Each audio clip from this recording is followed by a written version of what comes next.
మా వంటల ఛానల్కు స్వాగతం సుస్వాగతం అండి. ఈరోజు మీకు టమాటో కర్రీ ఈజీగా ఎలా చేసుకోవాలో చూపిస్తానండి. బాండ్లీలో కొద్దిగా నూనె వేసుకోండి, అర స్పూన్ మెంతులు వేసుకోండి, అర స్పూన్ జీలకర్ర,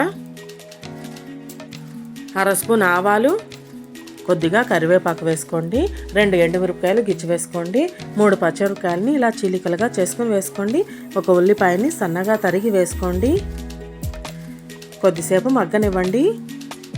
1 స్పూన్ అల్లం వెల్లుల్లి పేస్ట్ వేసుకుని పచ్చివాసన పోయేంత వరకు వేయించుకోండి.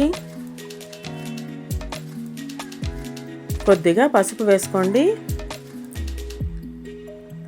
నేను ఇందులోకి 1/2 కిలో నాటి టమాటో తీసుకున్నానండి. హైబ్రిడ్ టమాటో అయితే కొద్దిగా చింతపండు వేసుకోండి. దేశవాళీ టమాటో అయితే చింతపండు వేయని అవసరం లేదండి. టమాటోలు బాగా మగ్గనివ్వండి.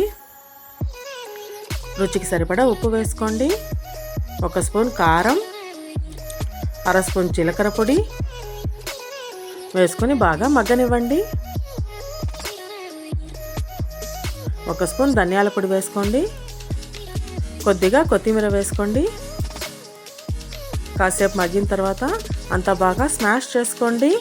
ఇలా స్మాష్ చేసుకోవడం వల్ల కర్రీ ఇంకా రుచిగా ఉంటుందండి. అంతే, ఈజీగా టమాటో కర్రీ రెడీ అయిపోయింది. మీరు ఒకసారి ట్రై చేసి చూడండి. నచ్చినట్లయితే మా వంటల ఛానల్ను సబ్స్క్రైబ్ చేసుకోండి మరియు కొత్త రుచులను ఆస్వాదించండి.